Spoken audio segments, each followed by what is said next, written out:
pour une première question, c'est je me rappelle pas d'avoir été née ou d'être née. Ça fait que ça est mal parti. Non, je suis née à Notre-Dame-de-Kent. En fait, à l'hôpital Georges Dumont, pas Georges Dumont, mais l'Hôtel Dieu à Moncton. Puis je suis revenue ici même, parce que c'est la maison de mes grands-parents. Oui. Maison de mon père et de ma mère, puis finalement, c'est ma maison. Fait que c'est comme si je n'ai pas été trop loin, en tout cas. Je peux pas dire que j'ai grandi dans les livres, c'est pas vrai. Ma mère volait quasiment des livres pour être capable de les lire. Avant que j'aille à l'école, j'avais tous lu les livres de première et deuxième année, puis je les connaissais par cœur parce qu'elle avait pris des livres en quelque part, puis elle nous avait enseigné à lire et à écrire avant même d'aller à l'école. Mais encore une fois, ça baignait dans... C'est moi, mon imaginaire était frappé par le conte de fées. Tu sais, tu pars d'un milieu très défavorisé, tu t'en vas vers le château, tu sais. Mais sans savoir ce que ça voulait dire vivre au château, là, ça c'est autre chose. Mais mon père, lui, c'est ça, mon père, c'était vivant. Ma mère, c'était des livres. Elle me racontait les histoires de son enfance, tous les jours, en me peignant, en me tirant les cheveux, un peu ce que me peignait. Mais c'était toujours un côté tragique. Il n'y avait pas de magie dans ces histoires à elle, dans le sens que il habitait à côté de la mer. Puis c'était toujours des drames, là. C'est comme les enfants avaient été sur la base de sable, la mer avait monté, ils ne savaient pas si elle était capable de s'en revenir, il y avait de l'eau jusque-là. C'était toujours danger puis drame, là. C'est tout le temps. La drama queen. Mon père, lui, il racontait des histoires, mais il les vivait. Tu sais, je me souviens qu'il m'apportait partout. J'allais partout avec lui pour commencer. Au garage, au magasin, au bootlegger, c'est tout. Puis, il aimait beaucoup la nature, il aimait beaucoup la forêt, la mer. Puis les animaux, tu sais, je me souviens d'aller avec lui dans la forêt, puis le chevreuil, il allait à lui, puis il mangeait de sa main. Fait que c'était comme des histoires vivantes, c'était vrai, puis il y avait beaucoup d'amour aussi. Tandis que ma mère, c'est plus le sens du devoir, c'était autre chose. Fait que pour ça, mes grands-parents, ils lisaient parce que, tu sais, il y avait le journal, l'Évangéline qui rentrait, tout ça, puis il y avait une maison qui habitait avec eux autres, puis il y avait beaucoup de livres sur la pêche, puis la chasse, il y avait de la lecture dans la maison, là, c'était pas... Mais ici, c'était autre chose, c'était... Puis je pense que, à la fin de toute l'affaire, c'est que j'ai été marquée par les livres, c'est sûr, puis c'est des beaux livres, c'était comme magique, parce qu'on avait des livres comme cadeau de Noël, c'était tout un monde. Puis de l'autre côté, c'était que mon père, c'était le vécu.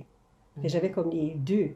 Mais non, on vient certainement pas d'un milieu littéraire, puis il y a comme 3/4 du monde. Le comté de Kent, c'était un des comtés au Canada qui était le plus illettré au Canada dans le temps. Fait que non.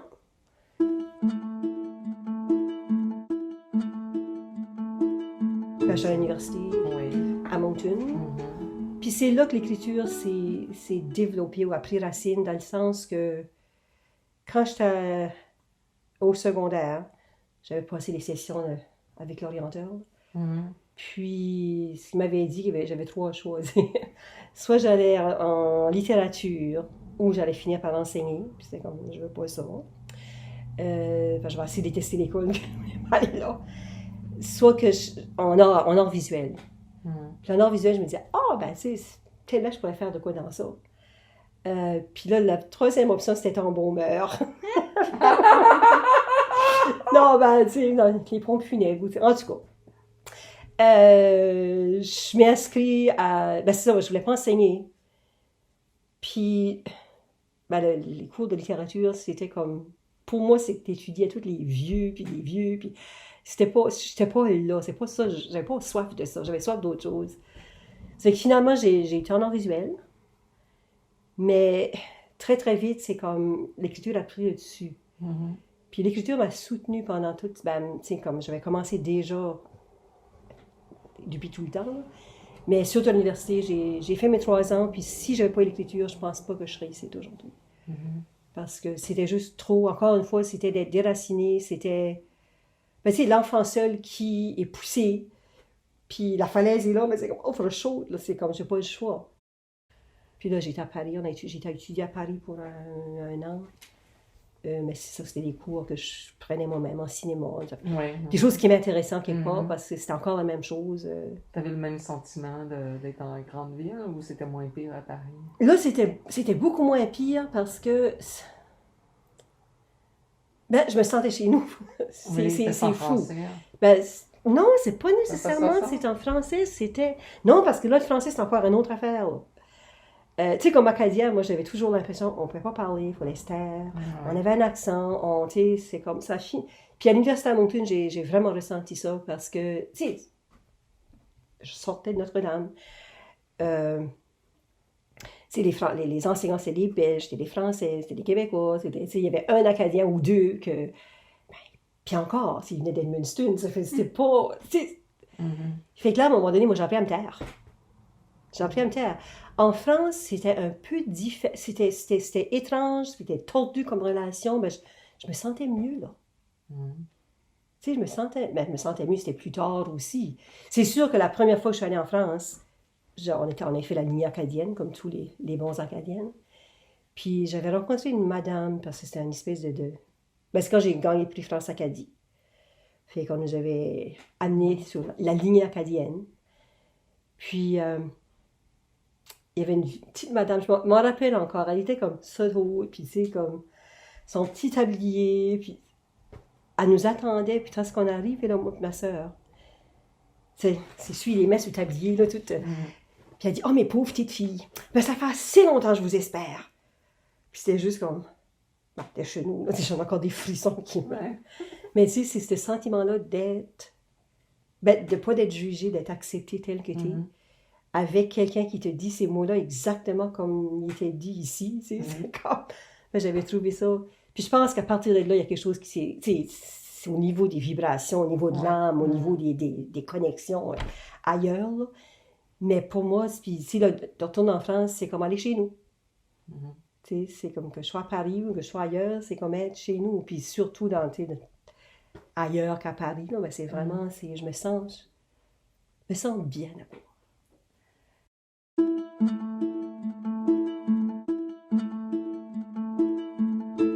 Je travaille à l'ONF, je travaille à Radio-Canada, j'ai travaillé au bureau de poste, parce qu'on avait le bureau de poste ici, dans la maison. J'ai travaillé pour le Conseil des premiers ministres maritimes, je sais. Mais non, pour moi, c'était pas travailler dans le milieu culturel, parce que c'était pas ça la culture. Moi, la culture, c'est assis à la table et travailler sur les vidéos. Fait que c'est autre chose, tu sais, c'est la promotion, c'est tout, c'est autre chose. C'est autre chose, mais... C'est pas la création. Non, des petits projets avec personnage, des choses, mais c'était pas... Puis... Quand je regarde ça, des fois, c'est toujours à la case zéro, départ. On a des subventions pour faire des choses.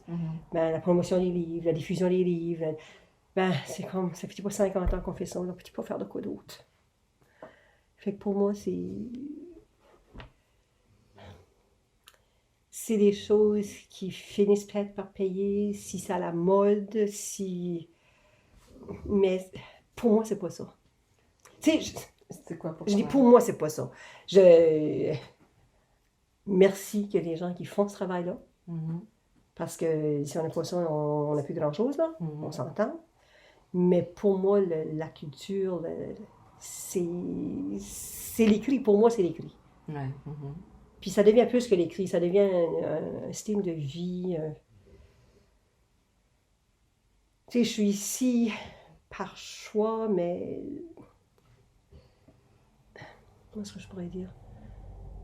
Je commence à comprendre ce que ça veut dire, écrire. Ce que ça veut dire d'être poète, d'être artiste. Ça peut être en danse, ça peut être en musique, ça peut être n'importe quoi. C'est... You're on your own, puis démarre-toi. C'est un travail solitaire. Ben, c'est un travail solitaire, puis c'est pas nécessairement reconnu, puis c'est pas rémunéré, ça c'est sûr. Ça reste, ben c'est un passe-temps. Tu fais ça pour passer le temps, ou parce que tu aimes ça, ou c'est un hobby. Mais la plupart des écrivains ne diraient pas ça. Ah, non, ben je parle monétairement, là. OK. Mais si tu veux faire ça, puis tu sais, je pense à Rose, je pense à Gérald, je pense à Guy Arsenault, je pense, tu sais, tu vas le faire malgré tout. Ouais. Mais pour faire ça, il faut que tu aies l'imagination pour faire tourner le reste. Là. Ouais.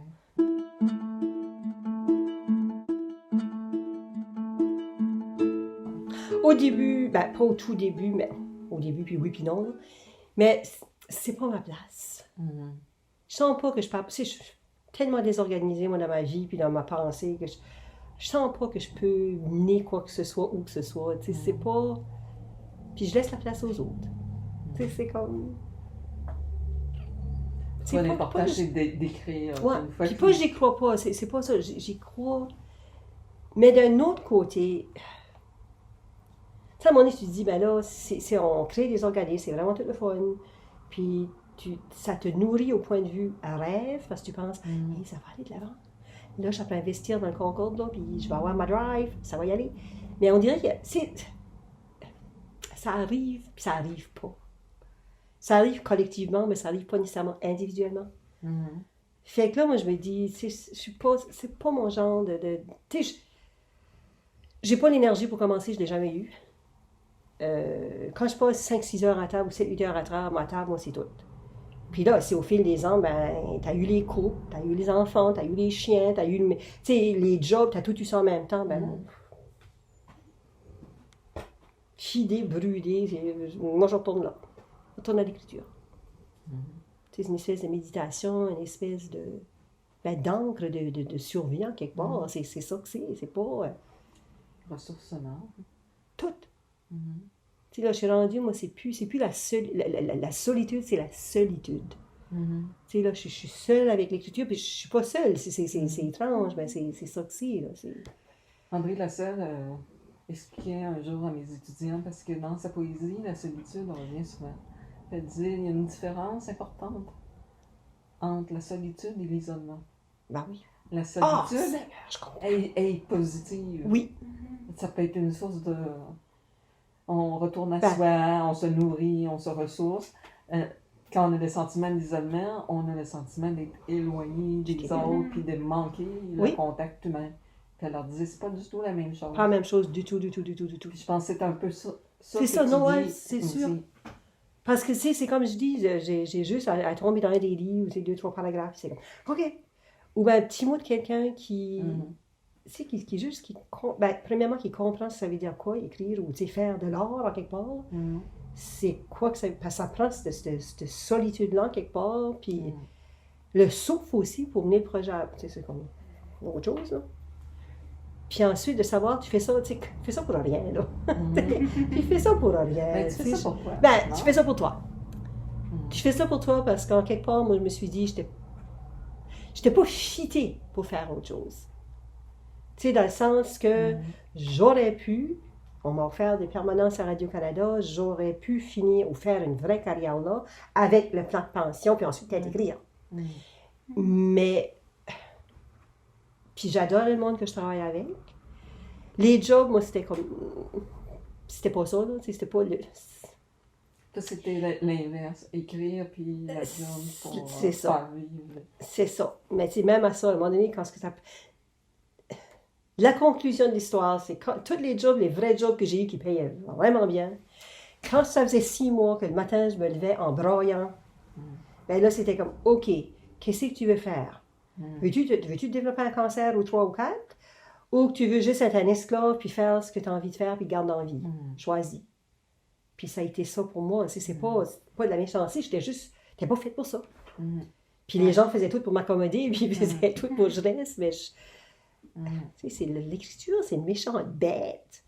Tu sais, c'est une bête. C'est sauvage, ça t'envahit, ça prend le dessus. Puis la poésie, c'est encore pire. Non, ben tu peux pas gagner, là. Tu peux pas gagner.